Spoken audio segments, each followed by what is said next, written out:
اعوذ باللہ من الشیطان الرجیم بسم اللہ الرحمن الرحیم والمحصنات من النساء الا ما ملكت ايمانكم كتاب الله عليكم وحل لكم ما وراء ذلكم ان تبتغوا باموالكم محصنين غير مسافحين فما استمتعتم به منهن فآتوهن اجورهن فريضة ولا جناح عليكم فيما تراضيتم به من بعد الفريضة ان الله كان عليما حكيما ومن لم يستطع منكم طولا ان ينكح المحصنات المؤمنات فبما ملكت ايمانكم من فتياتكم المؤمنات والله اعلم بايمانكم بعضكم من بعض فانكحوهن باذن اهلهن وآتوهن اجورهن بالمعروف محصنات غير مسافحات ولا متخذات اخدان فاذا احسن فان اتين بفاحشة فعليهن نصف ما على المحصنات من العذاب ذلك لمن خشي العنة منكم وان تصبروا خير لكم والله غفور رحيم يريد الله ليبين لكم ويهديكم سنن الذين من قبلكم ويتوب عليكم والله عليم حكيم والله يريد ان يتوب عليكم ويريد الذين يتبعون الشهوات ان تميلوا ميلا عظيما يريد الله ان يخفف عنكم وخلق الانسان ضعيفا. اور حرام کی گئی ہیں شوہر والی عورتیں مگر وہ جو تمہاری ملکیت میں آ جائیں. اللہ تعالیٰ نے یہ احکام تم پر فرض کر دیے ہیں.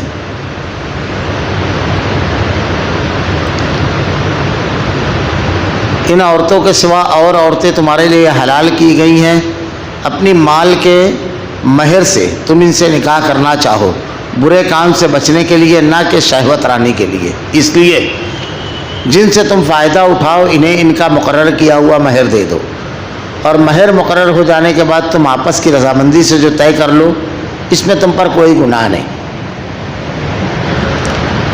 بے شک اللہ تعالیٰ علم والا حکمت والا ہے. ومن لم يستطع منكم طولا ان ينكح المحصنات. اور تم میں سے جس کسی کو آزاد مسلمان عورتوں سے نکاح کرنے کی پوری وسعت و طاقت نہ ہو تو مسلمان لونڈیوں سے جن کے تم مالک ہو اپنا نکاح کر لے. اللہ تمہارے اعمال کو بخوبی جاننے والا ہے.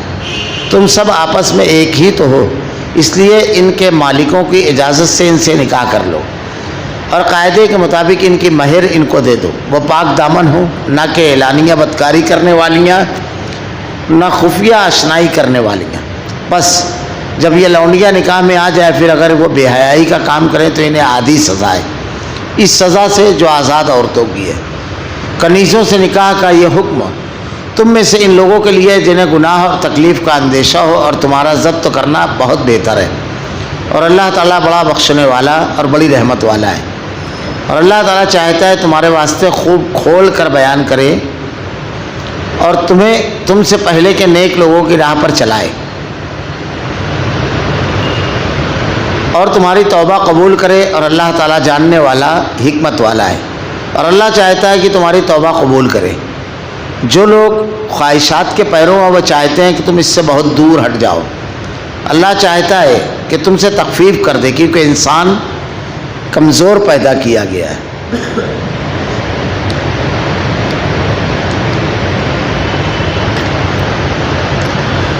والمحصنات من النساء الا ما ملكت ايمانكم كتاب الله عليكم وحل لكم ما وراء ذلكم ان تبتغوا باموالكم محصنين غير مسافحين. اور حرام کی گئی ہیں شوہر والی عورتیں مگر وہ جو تمہاری ملکیت میں آ جائیں. اللہ تعالیٰ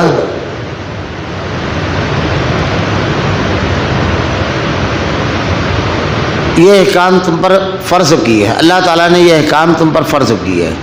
اور ان عورتوں کے سوا عورتیں تمہارے لیے حلال کی گئی ہیں اپنے مال اور مہر سے تم ان سے نکاح کرنا چاہو برے کام سے بچنے کے لیے نہ کہ شہوت رانے کے لیے. یہ جو رشتے حرام کیے گئے ہیں جن سے نکاح درست نہیں ہے انہیں کی تفصیلات بیان کی جا رہی ہے. اس میں سے وہ عورتیں جو کسی کی بیوی ہو. اللہ نے ارشاد فرمایا شوہر والی عورتیں. میں نے اس سے پہلے کہا تھا ایک ہوتی ہے حرمت دائمیہ جو ہمیشہ کے لیے حرام ہے اور ایک ہے حرمت عارضیہ. حرمت دائمیہ اس میں سسرالی 7 رشتے رضائی 7 اس کی تفصیلات گزر چکی اور نسب کے جو ہیں وہ تو یہ رشتے جو ہے جتنا اوپر جاتے جاتے ہیں اور نیچے آتے جاتے ہیں سب کے سب حرمت. جیسے مطلب ماں ہے تو پھر اس کی اماں ہے، نانی، پھر پر نانی، یہ اوپر جاتے جائیں گے وہ سب حرام ہے. پھر اسی طریقے سے نیچے بیٹی، پھر پوتی. تو یہ جو یعنی ایک رشتہ بتایا گیا تو اس کی پوری کڑی. بہن کہا گیا تو مطلب بھانجی ہے، پھر ماں، بہن کی ماں ہے، پھر بہن کی نانی ہے. تو یہ اوپر نیچے وہ رشتے جو رہتے ہیں وہ حرام ہوتے ہیں. اس میں ایک ہے حرمت عارضیہ. حرمت عارضیہ یہ ہے کہ جیسے سالی سے اس وقت تو نکاح درست تو نہیں ہے جب بیوی آدمی کی زوجیت میں ہو. یعنی بیوی زوجیت میں ہے تو دو بہنوں کا جمع کرنا صحیح نہیں ہے. لیکن اگر بیوی کی وفات ہو گئی، اس کو طلاق دے دیا آدمی، تو سالی سے نکاح کر سکتا ہے. بہرحال اختین دو بہنوں کو ایک ساتھ جمع نہیں کر سکتا. تو ایک بہن کی موجودگی میں دوسرے سے نکاح نہیں کر سکتا، لیکن اگر وہ بہن مر گئی ہے تو وہ اس کے لیے درست ہو. ایسے ہی ایسی خاتون جو کسی شوہر کی نکاح میں ہو وہ حرام ہے پوری دنیا کے مردوں کے لیے. لیکن ایک شکل ایسی تھی اس وقت، آج یہ حالات نہیں رہ گئے، مگر احکامات موجود ہیں. اور اللہ بہتر جانتا ہے کہ اس دائمی کتاب میں اللہ نے اس حکم کو کیوں نازل فرمایا، لیکن احکامات موجود ہیں. شوہر والی عورتیں، مگر وہ جو تمہاری ملکیت میں آ جائیں. پہلے دور میں جب جنگ ہوتی تھی تو جنگ میں جب فتح اور غلبہ حاصل ہوتا تھا تو مرد جو قید کیے جاتے تھے ان کو غلام بنا لیا جاتا تھا، اور عورتیں اور بچے جو قید ہوتے تھے وہ لونڈی بنا لیے جاتے تھے. تو ایسی عورتیں جو دوسرے شوہروں کی ملکیت میں ہوتی تھی لیکن جنگ میں جب لونڈی کی شکل میں آتی تھی تو اس کی احکامات بدل جاتے تھے. اللہ رب العالمین نے یہ کہا ہے وہ عورتیں، اللہ تعالیٰ نے یہ احکام تم پر فرض کی ہے. کن عورتوں سے تمہارے لیے نکاح منع ہے اور کن عورتوں سے تم نکاح کر سکتے ہو وہ درست ہے، اور ان عورتوں کے سوا اور عورتیں تمہارے لیے حلال کی گئی ہیں. اب بقیہ جو عورتیں ہیں یہ حرمت کے رشتے بتا دیے گئے کہ یہ حرام ہے. اب جو حلال کیے گئے ہیں رشتے تو ان کو کرنا کس طرح ہے، کیسے کرنا ہے، ان کو مقصد کیا ہونا چاہیے. بڑے پیارے انداز میں اللہ رب العالمین نے بندوں کو بتائے ہیں. وہ حکمت کیا ہونا چاہیے، اپنے مال کے مہر سے تم ان سے نکاح کرو.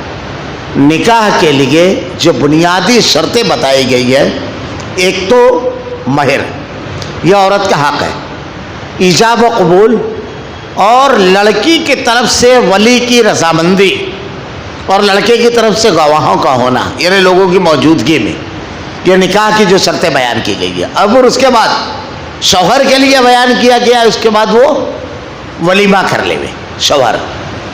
تو عورت کا مہر جو ہے وہ اس کا حق ہوتا ہے. جو بھی مہر طے ہو وہ ضرور بضرور اس کو دینا نہ چاہیے. ایسا نہیں ہو کہ آدمی کتنا بھی مہر لکھا لے وے اور مقصد یہ ہو کہ دینا ہونا تو ہے ہی نہیں. اب نکاح کر لیے.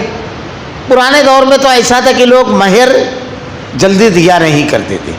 اکثر ایسے واقعات ہوتے تھے کہ جب شوہر کی وفات ہو تو بیوی کو لا کر بیٹھا دیا جاتا تھا، مہر معاف کر.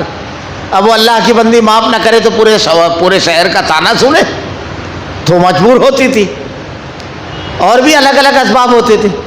اگر بالفرض شوہر نے مہر نہیں ادا کیا ہے اور شوہر کی وفات ہو گئی ہے تو شوہر کا ترکہ تقسیم کرنے سے پہلے مہر کو الگ کرنا ہوگا.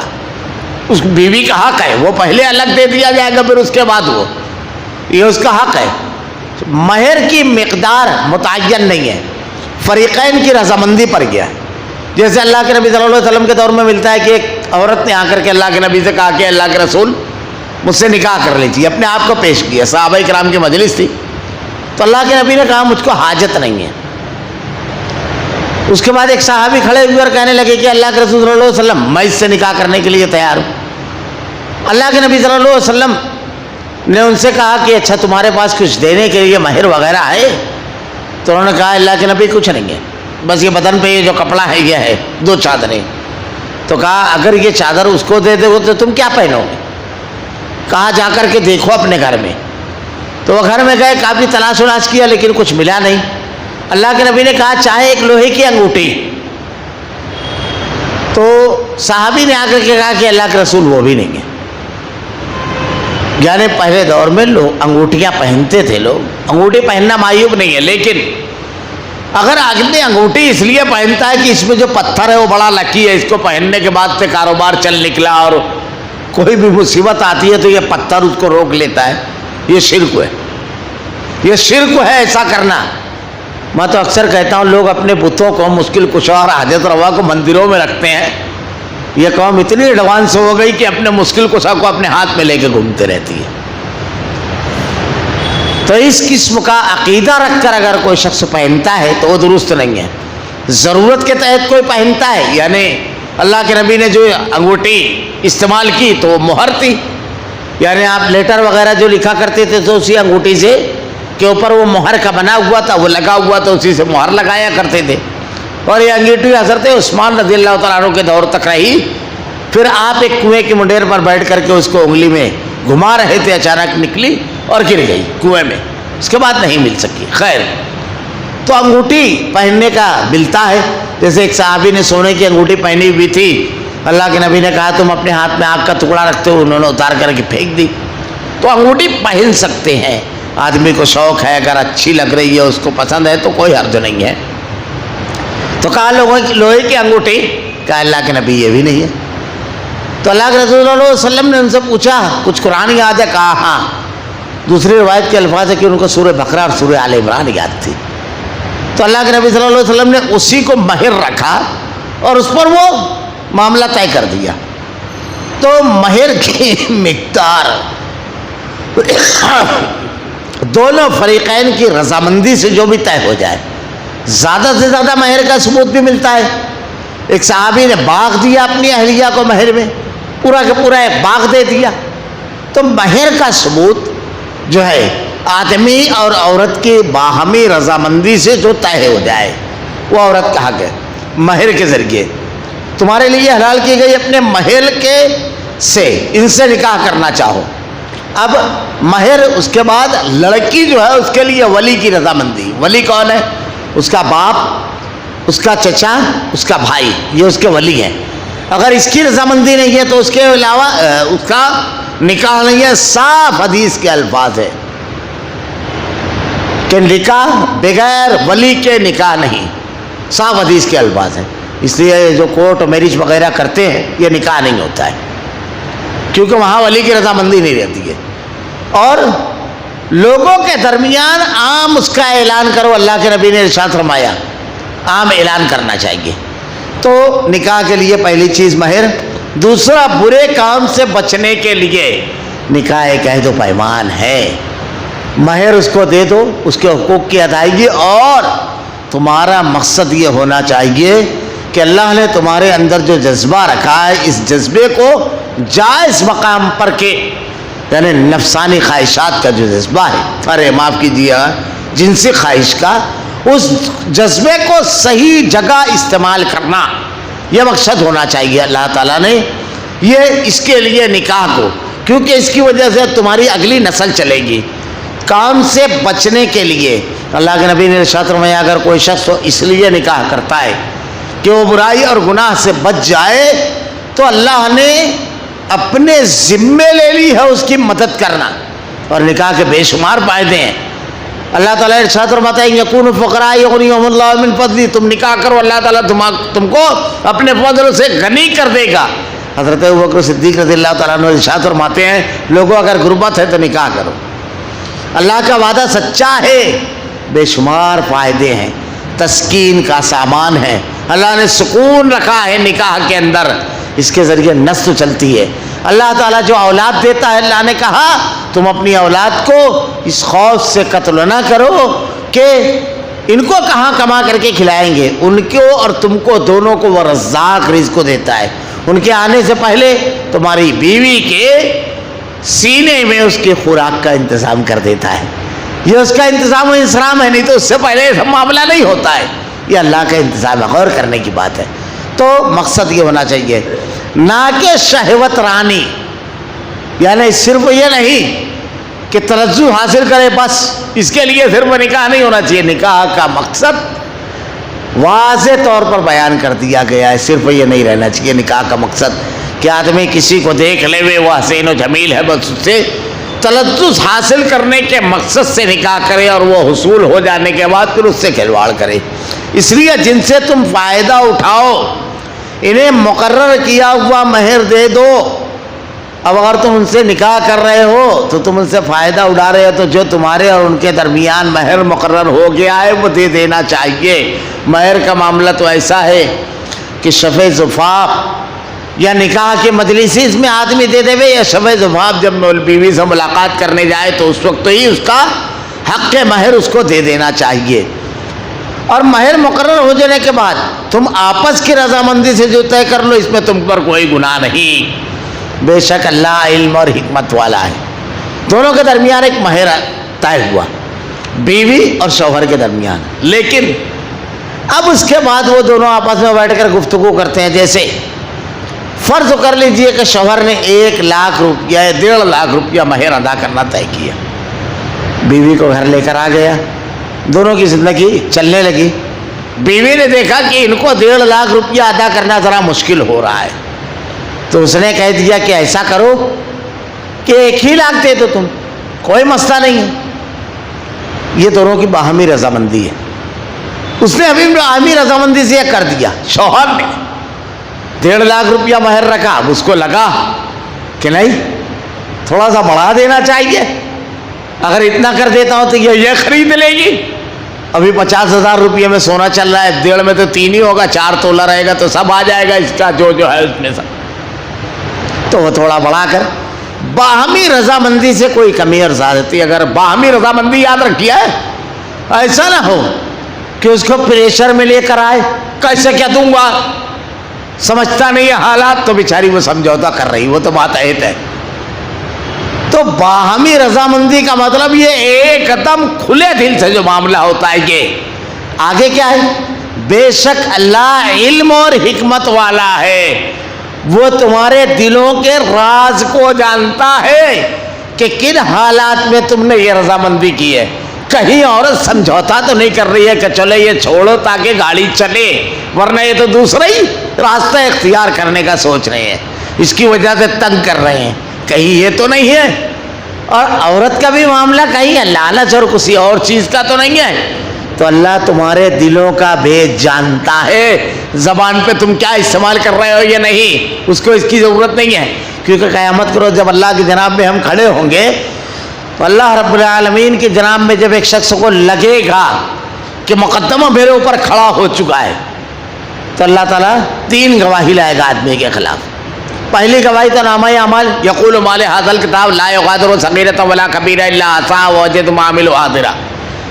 یہ کیسی کتاب ہے جس نے کوئی چھوٹی بات چھوڑی نہ بڑی, سب اس میں لکھا ہوگا. اللہ نے ارشاد فرمایا ہے کہ ما یلفظ من قول الا لدیہ رقیب عتید. ایک لفظ بھی تم اپنی زبان سے نہیں نکالتے مگر ایک لکھنے والا تیار بیٹھا ہے. ہم نامہ عمل قیامت کرو جو لے کر اللہ کے جناب میں جائیں گے, اس میں یقین رکھیے ایک نقطہ کسی اور کا نہیں ہوگا, سب ہمارا ہوگا. تو جب ہم دیکھیں گے اس میں سو بند کمرے میں کی گئی پروگرامنگ بھی تھی, کان میں بولی بھی بات بھی اس میں لکھی ہے کہ کسی کو مت بولنا, مگر وہاں تو ریٹن میں ہے. اور ہم لوگ جب گفتگو ہوتی ہے اور کوئی چیز ثابت کرنا ہے تو کیا بولتے ہیں, لکھا ہے. تو اپنے ہاتھی میں لے کر جائیں گے قیامت کے روز, لکھا بتا یہ ہاتھ میں رہے گا. گنہگار کا الٹے ہاتھ میں اور نیک کا سیدھے ہاتھ میں. وہ لوگوں کو بتاتا پھرے گا دیکھو میری نیکیاں, یقین تھا کہ اللہ تعالیٰ انعام میں جنت دے گا, یہ ہے میرا نام اعمال, خوشی خوشی بتائے گا. اللہ ہم سب کو ان لوگوں میں کر دے گے رب العالمین. تو یہ ایک دوسری گواہی کیا رہے گی جب اللہ کے جناب میں ہم پہنچیں گے. اذا زلزلت الارض زلزالہا, قیامت کے جب زلزلہ آئے گا زمین ہلا جائے گی. واخرجت الارض اثقالہا, زمین کے اندر جو ہے سب نکال دے گی وہ. وقال الانسان ما لها یومئذ تحدث اخبارہا, انسان کہے گا یہ کیا ہے, حیرت کے ساتھ یہ کیا ہو رہا ہے, سب اندر کا نکل رہا ہے. وقال الانسان ما لها یومئذ تحدث اخبارہا, زمین اپنی خبریں بیان کرے گی.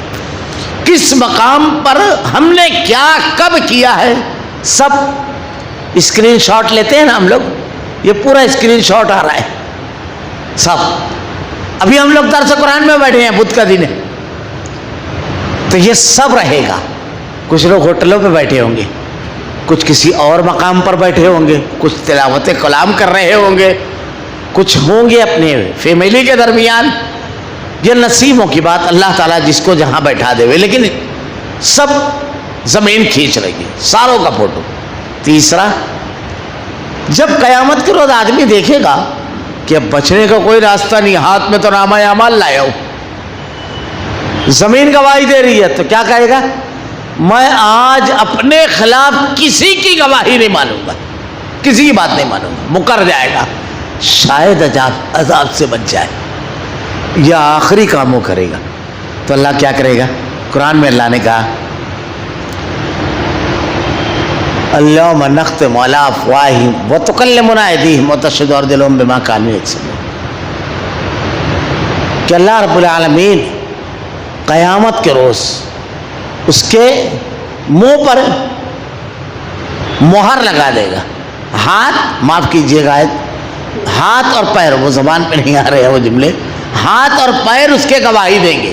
سورہ یاسین میں اللہ تعالیٰ نے ارشاد فرمایا، کیسے الفاظ آئے کہ ذہن میں، قیامت کے روز آدمی جب اللہ کے جناب میں مکرے گا تو اللہ مہر لگا دے گا. اليوم نختم علی افواہہم وتکلمنا ایدیہم وتشہد ارجلہم بما کانوا یکسبون. وہ الفاظ یہ کہ اس کے ہاتھ اور اس کے پیر اس کے خلاف گواہی دیں گے. کہے گی کہ اللہ یہ جھوٹ بول رہا ہے، میرے اوپر تو چل کر کے گیا. ہاتھ کہے گا میرے ساتھ تو یہ کام کیا. تو بندہ کہے گا تجھی کو بچانے کے لیے تو سارا معاملہ کر رہا تھا، اب تو یہ کر رہا ہے. تو اللہ تعالیٰ نے یہاں پر کیا کہا ہے؟ یہ جو صفتیں قرآن میں آخری میں بیان کی جاتی ہے، آیت کے آخری میں، اس کی بڑی حکمت رہتی ہے. اللہ نے ارشاد فرمایا اللہ علم والا اور حکمت والا ہے. یہ تم لوگوں کا اندر اندر معاملہ ہے، لیکن اندر نہیں ہے، اس کے سامنے ہے پورا کے پورا. اس لیے اگر یہ تصور تمہارے اندر بیٹھ گیا کہ مجھ کو اس کو جواب دینا ہے، تو تمہاری دنیا بھی بدل جائے گی اور آخرت میں کامیاب بھی ہو جاؤ گے.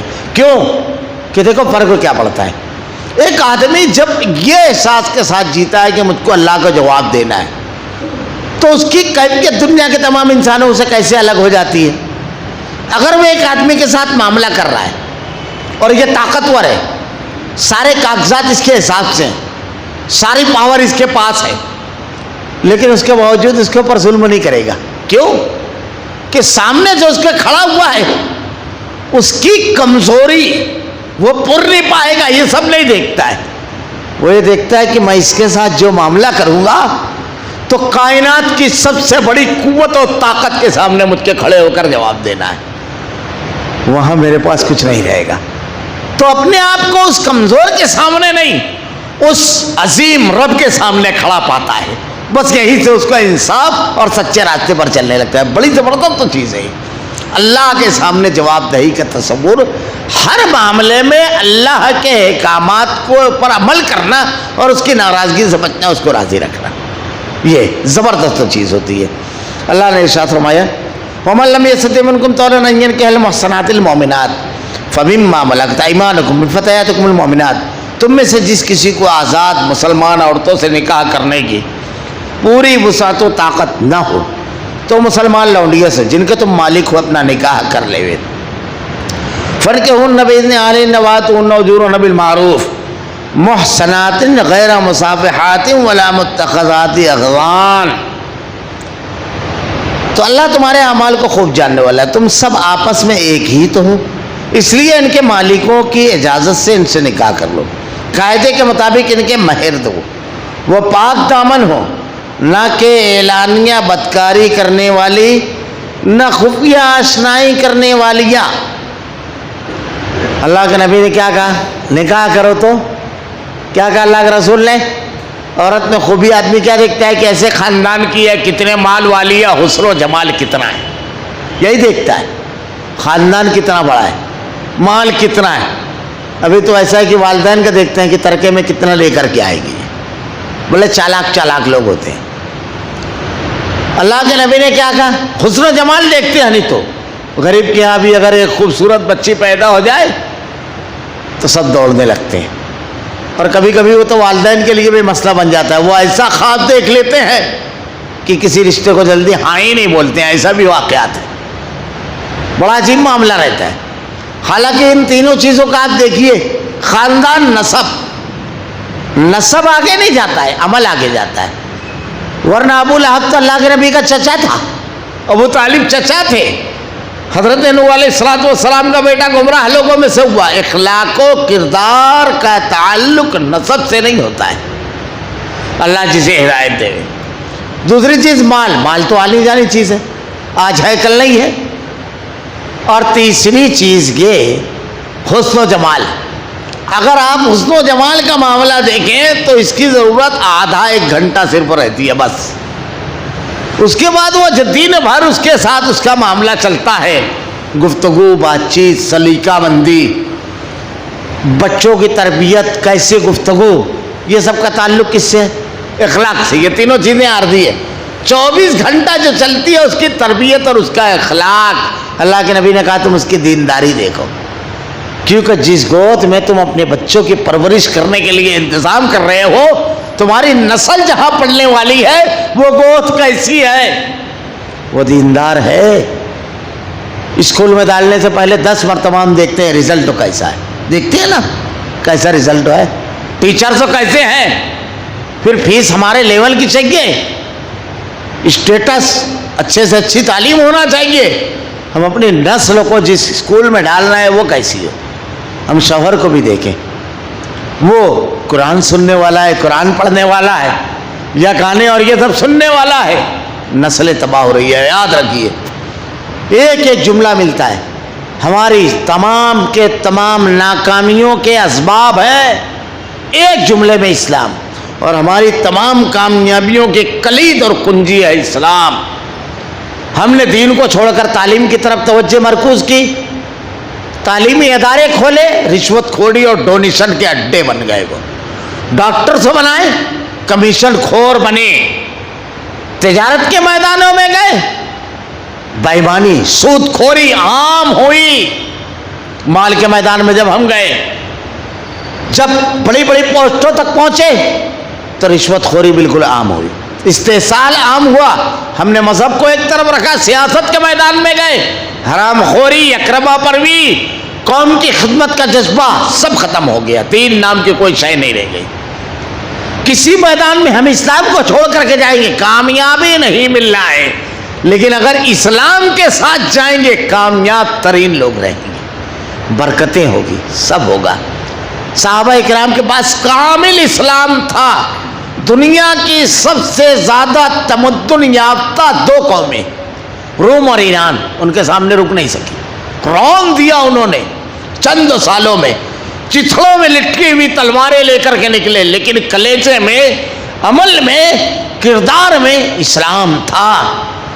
کتنے لوگ اللہ کے نبی صلی اللہ علیہ وسلم مکہ میں جب مبعوث کیے گئے پڑھنا لکھنا جانتے تھے, تاریخ اٹھا کر کے پڑھ گئے. انگلیوں کے پوڑ ختم نہیں ہوں گے, تعداد ختم ہو جائے گی. آج ہمارے یہاں کون سی گلی ہے جہاں پڑھنا لکھنا لوگ نہیں جانتے, لیکن 100% اسلام. سوال دوسروں سے نہیں, ہم اپنے آپ سے کریں, دوسروں سے. حضرت عمر رضی اللہ تعالیٰ عنہ نے کہا کہ میں بکریاں چراتا تھا. کب؟ جب امیر المومنین تھے. جب کہا ہمیں کوئی نہیں جانتا تھا, اللہ نے اسلام کے ذریعے ہمیں عزت دی. عرب کے بدو اور چرواہے کیسر و کسریٰ کے سلطان بن گئے. ہرقل کہتا ہے چند دنوں بعد یہاں اس کی حکومت ہوگی. اسلام تھا. ہمارے یہاں ڈگریاں ہیں, سب ہے. ایک فلسفی اٹھتا ہے نوا فلسفہ لے کر کے, ادھورا فلسفہ. تعلیم ہمارے مسائل کا حل, سیاست میں ہم متحد ہو گئے, اتنی سیٹ لائے, حل. وہ سیٹ لے کر جاؤ گے وہ بھی جا کر کے کمیشن خوری کریں گے. ہم فلاں پارٹی کے ساتھ جائیں گے تو ہمارا مسئلہ حل. ابھی ٹرین میں 3 لوگوں کو مار دیا گیا. کسی سیکولر پارٹی کے بڑے لیڈر کا بیان سنا آپ نے؟ پردے کا معاملہ ہوا, سب منہ میں گھونگھنے ڈالے ہوئے تھے. بھیک مانگنے والے حقوق معاف کیجیے گا کبھی نہیں ملتا. ہم خود دنیا کی قیادت کے لیے پیدا ہوئے ہیں. کرپشن ہم ختم کریں گے, بےایمانی ہم ختم کریں گے, اقربا پروری ہم ختم کریں گے. کب؟ جب ایک آدمی مومن ہوگا اس کو حرام نہیں چلتا ہوگا، اس کو یہ سب نہیں چلتا ہوگا، بے اصولی نہیں چلتی ہوگی۔ آج کیا صورتحال ہے زندگی کا، جس میدان میں دیکھو ہمارا کیا معاملہ ہے، ہم ناکام کیوں ہیں؟ اس لیے کہ اسلامی تعلیمات کو ہم نے فراموش کیا ہے۔ ایک نکاتی فارمولہ میں اکثر کہتا ہوں، بہت تعلیم اور تمدن تھا مسلمانوں کے پاس، لیکن عباسی دور میں دنیا کی جاہل تری قوم تاتاری وسط ایشیا سے اٹھے، پورے بلاد اسلامیہ کو رون دیا۔ کیا کام آئی تعلیم؟ دین، جب اللہ کے علاوہ کسی اور کا خوف نہ ہو، زندگی میں کسی اور کا وہ نہ ہو۔ یاد رکھیے، ہم اپنے گھر کے اندر بھی اگر بیٹا ماں باپ کا فرما بردار ہوگا تو کب؟ جب وہ دین کو جاننے والا ہوگا، ورنہ اپنی زندگی گزارنے کے لیے نکل جائے گا۔ دوستوں میں تو بہت ہی پارٹی اور یہ سب کرے گا، لیکن جب اس کا بھائی آئے گا کوئی مسئلہ لے کر کے تو اس کا چہرہ بگڑ جائے گا، کبھی پوچھے گا نہیں، بڑے بڑے ڈونیشن سب جگہ دے گا۔ یہ دین نما دین، یہ اس لیے آئے گا۔ اللہ تعالیٰ نے جو کہا کہ مسلمانوں کو جو آزادی دی کہ نکاح کرنا ہے، تو نہ خفیہ آشنائی کرنے والی، نہ اعلانیہ بدکاری کرنے والی، یہ نہیں ہونا چاہیے۔ پاک دامن عورت سے نکاح کرنا ہے۔ بس جب یہ لونڈیاں نکاح میں آ جائیں، پھر اگر وہ بے حیائی کا کام کرے تو انہیں آدھی سزا ہے، اس سزا سے جو آزاد عورتوں کی ہے۔ لونڈی کی سزا آدھی اس لیے کہ وہ ماتحت رہتی ہے، اس لیے اس کی سزا آدھی ہے۔ کنیزوں کا نکاح، یہ حکم تم میں سے ان لوگوں کے لیے جنہیں گناہ اور تکلیف کا اندیشہ ہو، یعنی گناہ میں آدمی ملوث ہونے کا ڈر ہو تو لونڈی سے کر لے گے، ورنہ تمہارا ضبط کرنا بہت بہتر ہے۔ اللہ تعالیٰ بڑا بخشنے والا اور بڑی رحمت والا ہے۔ اگر غلطی اور گناہ ہو جائے تو اللہ سے توبہ اور استغفار کرے۔ یہاں پر میں ایک بات اور کہہ دوں، آج کے دور میں کبھی کبھی یہ سوال اٹھتا ہے کہ اسلام میں لونڈی اور غلام، اس کا خاتمہ نہیں کیا اسلام نے۔ سب سے پہلی چیز یہ سمجھ لیجئے کہ لونڈی اور غلاموں کے خاتمے کا جہاں تک معاملہ ہے، پہلے دور میں کسی کو ایسے شہر میں بھی اگر آدمی اکیلے سفر میں جاتا تھا تو غلام بن جاتا تھا، پکڑ کے کوئی طاقتور آدمی بھیج دیتا تھا۔ بہت ہوتا تھا، جنگوں میں ہوتا تھا، بہت زیادہ ہوتا تھا۔ لیکن اسلام کے آنے کے بعد کیا ہوا؟ آپ احکامات دیکھیے، اللہ کے نبی نے ارشاد فرمایا سب سے برا کام کیا ہے؟ کس کی طرف اللہ نظر رحمت سے نہیں دیکھے گا؟ جو کسی آزاد آدمی کو غلام بنا لے اور اس کی قیمت کھا جائے۔ اللہ کے نبی کی تعلیمات دیکھیے، اللہ کے نبی نے کہا لونڈی اور غلام جو تمہارے ہیں، جو تم کھاؤ وہی ان کو کھلاؤ، جو تم پہنو وہی ان کو پہناؤ۔ کیا آج کے دور میں نوکروں کو بھی یہ حق حاصل ہے کہ جو مالک پہنتا ہے وہ نوکر پہنے؟ ایسا آپ نے دیکھا ہے کہیں کہ عید کا کپڑا جو مالک لے کر آیا 1200 اور 1400 روپیہ میٹر مالک شارٹ ہو تو نوکر کو بھی لایا؟ وہاں تو ایسا ہے کہ 150 روپیے میں دیکھنا ذرا سا زیادہ کوانٹٹی میں چاہیے۔ زکوٰۃ کا جب کپڑا بٹتا ہے، بعض لوگ بہت اعلیٰ کوالٹی کا دیتے ہیں، معاف کیجیے گا، مگر بعض لوگ ایسا دیتے ہیں کہ لینے والا بھی عید کے دن نہیں پہن پاتا ہے، وہ ہمت ہی نہیں پڑتا ہے۔ اور سلائی سے زیادہ کہتے ہیں نا، کڑھائی سے زیادہ مڑائی، تو جتنے کا کپڑا رہتا ہے اس سے ڈبل تو ٹیلر 150 روپیے کا کپڑا لے کر جائے تو ٹیلر بولتا ہے 700 سلائی۔ اب وہ کیا کرے؟ خیر، اللہ کے راستے میں دینا ہے، انتہائی بہترین مال اللہ کے راستے میں خرچ کرنا چاہیے۔ اللہ نے ارشاد فرمایا لن تنالوا البر حتی تنفقوا مما تحبون، اللہ کے راستے میں بہترین مال خرچ کرو۔ تو کیا کہا؟ جو تم پہنتے ہو وہ ان کو پہناؤ۔ آج نوکر کو بھی کوئی نہیں پہناتا ہے۔ جو تم کھاتے ہو وہی اس کو کھلاؤ۔ ہمارے یہاں نوکروں کو جو بچا رہتا ہے بلکہ جو باسی ہو جاتا ہے وہ دیا جاتا ہے۔ سنا کیا آپ نے؟ کوئی صحابہ کرام کہتے ہیں کہ جو غلاموں اور لونڈیوں کو حقوق بیان کیے گئے ہم لوگ رشک کرتے تھے اس پر، کیونکہ کہیں پر بھی فرق نہیں کر سکتے تھے۔ دوسری بات، ایک تو زبردستی اس کو بنا نہیں سکتے، اگر بالمرد لونڈی اور غلام کی شکل میں وہ آیا تو حقوق کیا دیے؟ حقوق میں اس کو لونڈی اور غلام نہیں رہنے دیا، برابر کر دیا آقا کے۔ تیسری چیز آپ اسلامی تعلیمات پڑھیے، کیا ہے؟ مختلف غلطیاں کرے تو اس کی کفارہ کیا ہے؟ قسم کھا لیا، اب وہ قسم کو توڑنے کی نوبت، ٹوٹ گئی قسم، تو اس کا کفارہ غلام آزاد کرنا۔ روزے کی حالت میں بیوی سے ملاقات کر لی، 60 غلام آزاد کرنا۔ ہر مرحلے پر آپ کو ملے گا کہ غلاموں کو آزاد کرنا، یہ کیا ہے؟ اسلام نے تو ان کا راستہ کھولا، ایسے غلام آزاد کرنا بہترین کام۔ اللہ کے نبی نے کہا کہ آج کس نے یہ کیا؟ غلام کو آزاد کیا۔ ابو بکر صدیق رضی اللہ تعالیٰ عنہ نے مائے اسلام آیا، یہ حضرت بلال حبشی رضی اللہ تعالیٰ عنہ، ام نمار، ان لوگوں کو کس نے خرید کر کے آزاد کیا؟ ابو بکر صدیق رضی اللہ تعالیٰ عنہ نے۔ اور ایک نہیں، ایسا لائن ہے، اسلام قبول کیا، ظلم ہو رہا تھا، اللہ کے حضرت ابوبکر صدیق رضی اللہ تعالیٰ عنہ خریدتے اور انتہائی اونچی قیمت میں اور آزاد کر دیتے۔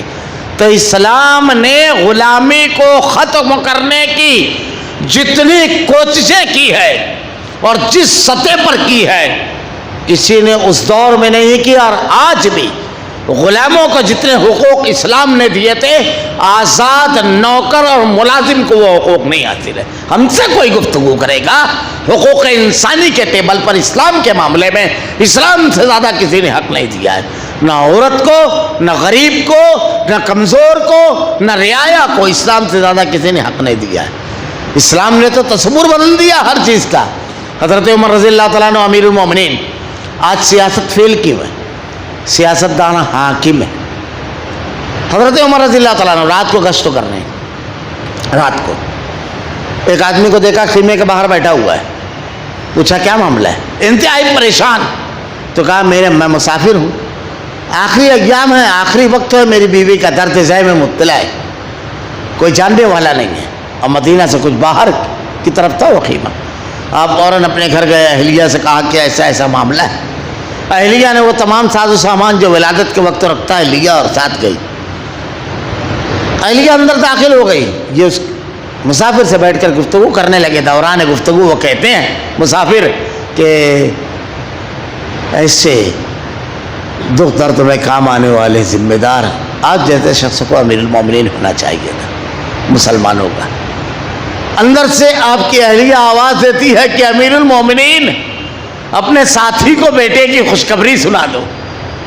جب یہ جملہ اندر سے آتا ہے تو جھٹکے سے کھڑا ہو جاتا ہے، وہ کہتا ہے آپ امیر المومنین؟ ایک تاریخی جملہ حضرت عمر رضی اللہ تعالیٰ عنہ نے کہا تھا، نہیں، خادم المسلمین، وہ خادم ہو مسلمانوں کا۔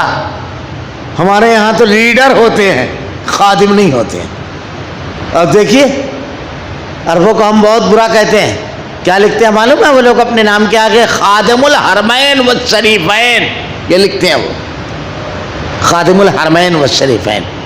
خادم ہوتا ہے وہ، تصور بدل جاتا ہے۔ باپ اب میرا چلے گا نا، اللہ کے نبی نے کہا بیٹوں کے ساتھ انصاف کر، برابری کر۔ کون سا بیٹا فرما بردار ہے، کون سا نافرمان ہے، کون سا کم کماتا ہے، کون سا زیادہ، یہ ان کا معاملہ ہے، تیرا کام ہے فرما برداری کر۔ آپ احکامات دیکھتے چلے جائیں گے۔ تو اسلام نے تصور بدل دیا، اسلام سے کون بات کرے گا؟ یہاں تو ایسی حکومت کہ حضرت عمر رضی اللہ تعالیٰ عنہ رات کو گشت کر رہے ہیں، ایک عورت کہتی ہے جلدی دودھ چھوڑ بیٹا، کیونکہ امیر المومنین کا آرڈر ہے دودھ جس دن بچے کا چھوٹے گا اس دن سے اس بچے کا وظیفہ شروع۔ رونے لگے، کہتے ہیں نہ جانے کتنے بچوں کا تو نے پہلے دودھ چھڑوا دیا عمر۔ اعلان کیا دوسرے دن پیدائش ہوگی بچے کی اور وظیفہ جاری۔ معمولی سی شکایت آئی، فوراً ایکشن۔ آپ شکایتیں کر کے تھک جاؤ، چل رہے ہو کھڈوں میں کود رہی ہے گاڑی، کسی کے منکے کی شکایت، کوئی گر رہا ہے، کوئی ایکسیڈنٹ ہو رہا ہے، اور ایک کام کس کے لیے چن کر جاتے ہیں؟ کام کے لیے، لیکن ایک کام کیا تو یہ سارے ذہنی غلام کھڑے ہو جاتے ہیں۔ حضرت کا کارنامہ چن کر کس کے لیے دیے تھے؟ کس کے لیے؟ کام ہی کے لیے، ایک کام کرنے پر یہ ذہنی غلامی۔ خادم ہوتا ہے وہ، اللہ رب العالمین نے ارشاد فرمایا ہے تم سے تمہارے بارے میں سوال ہوگا، اگر کوئی ذمہ داری ہم نے لی ہے تو اس ذمہ داری کو ہم نے کما حق ادا کیا یا نہیں۔ ہم اسکول میں اگر مینجمنٹ میں ہیں تو اللہ ہم سے پوچھے گا کہ قرآن میں میں نے کہا تھا ان اللہ یامرکم ان تؤدوا الامانات الی اہلہا، امانتیں ان کے اہل کے سپرد کرنا. یہ قوم کے بچے امانت تھے تمہارے پاس، تم نے ٹیچر لگانے کے ٹائم صلاحیت دے گی یا ڈونیشن؟ پوچھے گا اللہ. کیا سمجھ رہے ہو اس کو؟ ہم مسجد کے ذمہ دار ہیں. مسجد میں مصلیان زیادہ تعداد میں آئے، مسجد ہر وقت بھری رہے، اس کی کتنی کوشش کرتے ہیں. خطیب بہتر سے بہتر ہو، امام بہتر سے بہتر ہو، سہولیات بہتر سے بہتر ہو. ہم لوگوں کے ہاتھ روٹین میں چلتا رہتا ہے سب معاملہ. ہم جماعت کے ذمہ دار ہیں. جماعت ایک دینی ہے، اگر وہ دعوت اور دین کا کام کر رہی ہے تو کتنا کام ہو رہا ہے اللہ ہم سے پوچھے گا. ہم اگر گھر کے اندر ہیں تو ہم اپنی بیوی اور بچوں کو حقوق ادا کرتے ہیں. گھر میں تو دال چاول بن رہا ہے، لیکن ہفتے میں 3 دن اس کو ہوٹل کا چاہیے. اللہ ہم سے سوال کرے گا تمہیں بہترین شخص ہوا ہے جو اپنے اہل و عیال کے لیے. ہم گلی محلے میں رہتے ہیں، اللہ ہم سے پوچھے گا. ہر شخص کلکم راعٍ وکلکم مسئول عن رعیتہ، ہر شخص سے اس کے متعلقین کے بارے میں پوچھا جائے گا، سوال کیا جائے گا. ہم چن کر آ گئے، ہم نے وعدہ کیا کہ پورے علاقے کو ایک کھڈا نہیں رہنے دیں گے، ایک چمچماتا صفائی ہے ایسی ویسی. لیکن چن کر آنے کے بعد ہمارے یہاں بچپن میں کانچولی کھیلتے تھے نا، بعض کارپوریٹر ہو تو اس کا بھی بغدہ نہیں بھرتے. گٹروں کی صفائی کیا صورت ہے؟ اللہ پوچھے گا کہ جھوٹے وعدے کیے تم نے، کس ذمہ تھا؟ یہ معمولی چیز نہیں ہے. ہم مسلمان ہیں، اسلام کو چھوڑ کر کے تعلیمی ادارے نہیں ڈونیشن اور رشوت خوری کے اڈے بنا سکتے ہیں. ڈگری ہولڈر نہیں، تعلیم یافتہ لوگ نہیں، رشوت خور اور کمیشن خور لا کر بیٹھائیں گے. دولت مند نہیں، بےایمانی اور حرام خوری کرنے والے ہمارے معاشرے میں. اسلام کو اگر چھوڑیں گے اور اگر اسلام کو فالو کریں گے تو پھر یہی چیز رہے گی. اب جانتے ہیں انڈونیشیا دنیا کا سب سے بڑا مسلم ملک ہے، لیکن کبھی لشکر کوئی نہیں گیا، کردار گیا وہاں. اگر ہمارے کردار میں اسلام آ جائے، سب سے بڑا ہماری کامیابی سب سے زیادہ اسی میں، اور اسی بنیاد پر ہم کامیاب ہوں گے. تو اللہ رب العالمین نے جو احکامات دیے ہیں کہ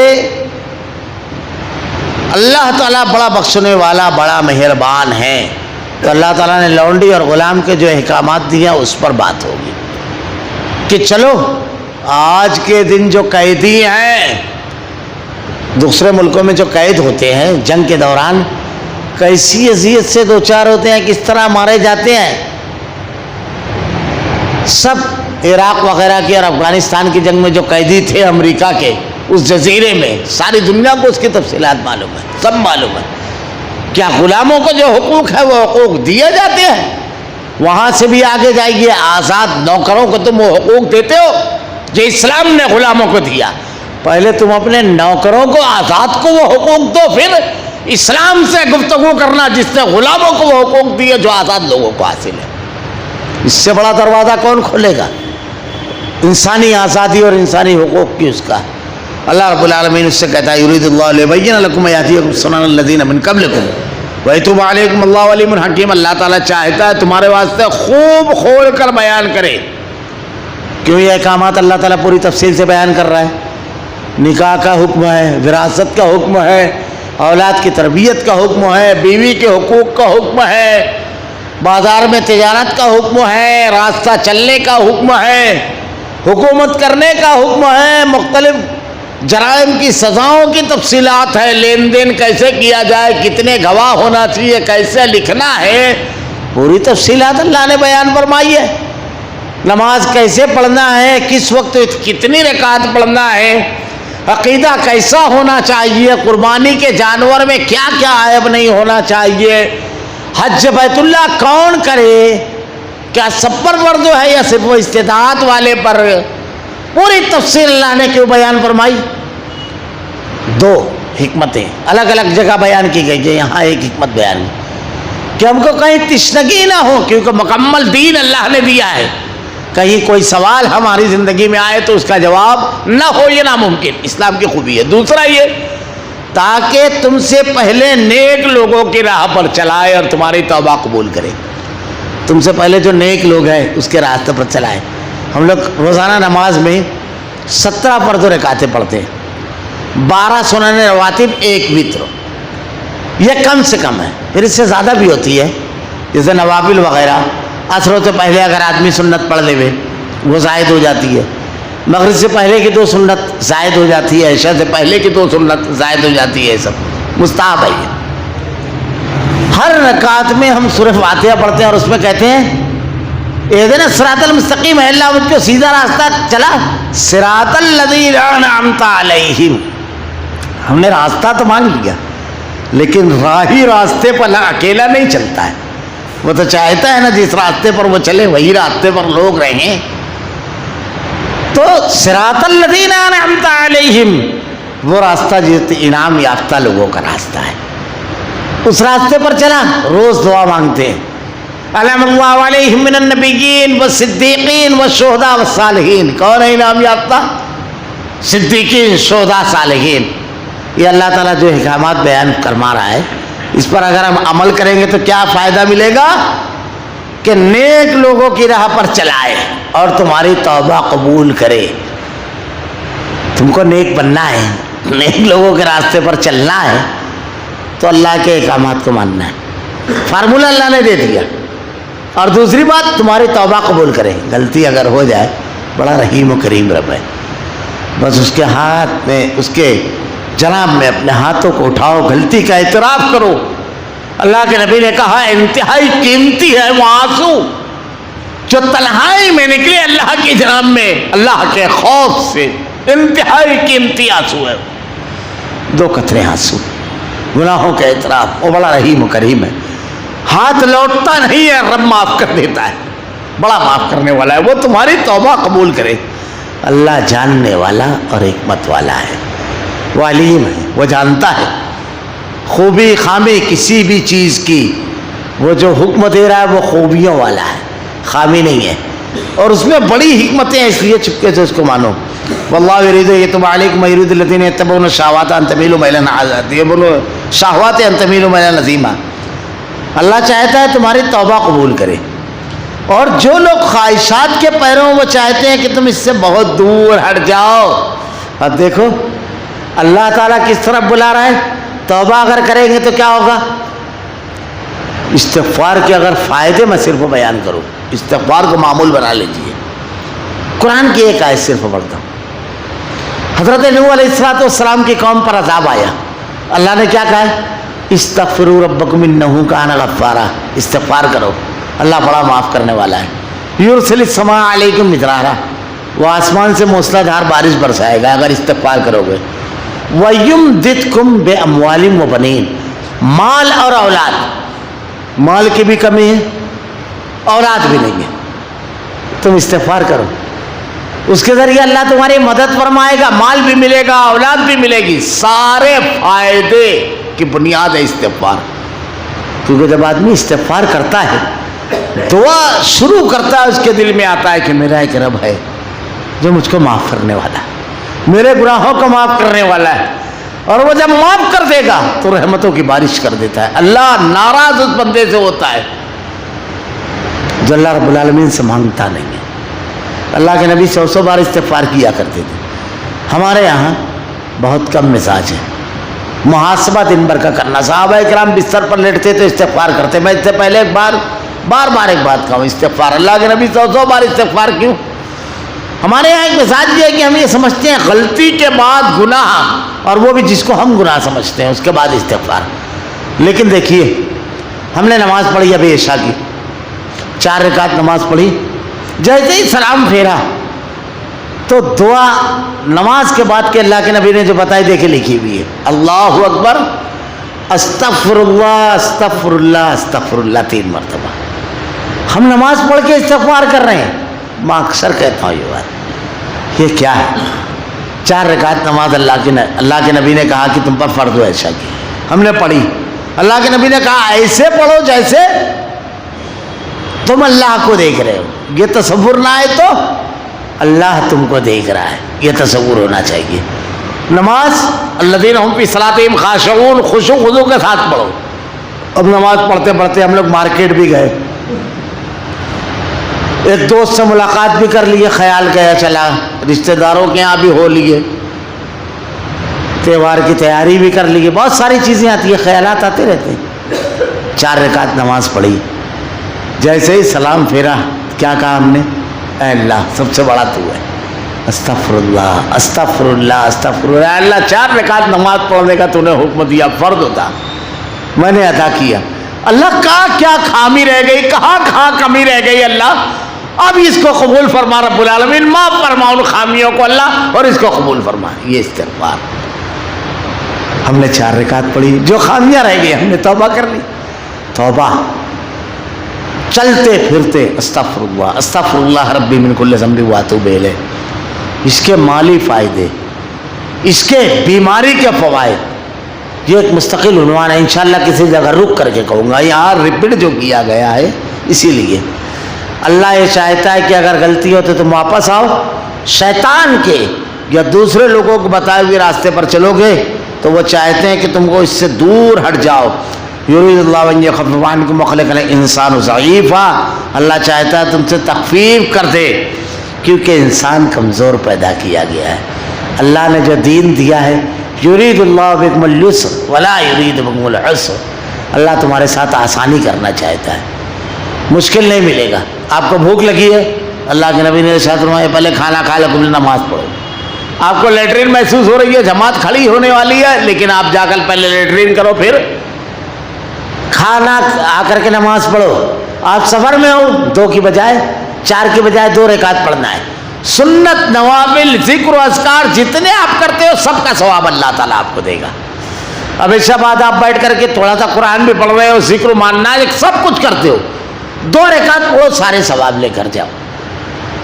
رمضان میں روزہ فرض ہے، سفر کی حالت میں چھوڑ دو۔ رمضان میں روزہ فرض ہے، بیمار ہے چھوڑ دو۔ عورتوں پر مخصوص ہے کیا ہے ہمارے، چھوڑ دو۔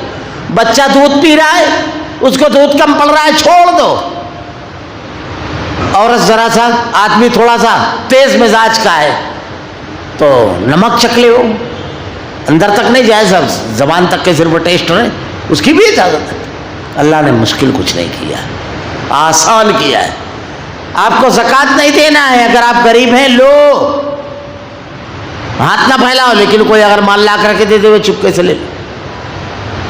اللہ تعالیٰ نے بہت آسانی کی ہے، بہت آسانی کی ہے۔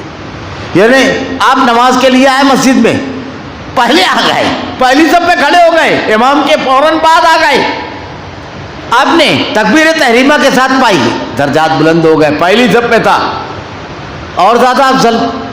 اب اگر 2 رکعت چھوٹ گئی تو اب کیسے پڑھنا ہے وہ 2 رکعت یہ بتا دیا۔ جماعت چھوٹ گئی تو جماعت ثانی کر لو۔ دیکھیے یہ اللہ تعالیٰ نے آسانی کی، سارے احکامات دے دیا، ایسا نہیں کہ گئی تو گئی، اب سزا۔ جیسے ہمارے یہاں قاعدہ بنتا ہے جب، تو اللہ کے یہاں قاعدہ پابند بنانے کے لیے بنایا گیا، ہمارے یہاں سزا دینے کے لیے بنتے ہیں قاعدے۔ لیٹ ہوا کھڑے رہے، یہاں لیٹ ہوا نہ، اللہ کی دستور ہے یہ۔ تو اللہ تعالیٰ تم سے تخفیف، آسانی کرنا چاہتا ہے، اس لیے اپنی زندگی کو سہل اور آسان بنانا ہے اور کامیاب بنانا ہے تو اللہ کے احکامات کے مطابق عمل کرو، کیونکہ انسان کمزور پیدا کیا گیا ہے۔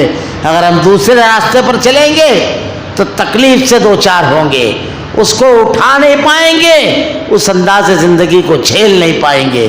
ہماری کمزوریوں سے واقف ہے وہ ذات، اور اس کے ساتھ اس نے احکامات دیے۔ اللہ رب العالمین سے دعا ہے کہ رب العالمین تیرے نازل کردہ احکامات کے مطابق عمل کرنے کی توفیق دے رب العالمین۔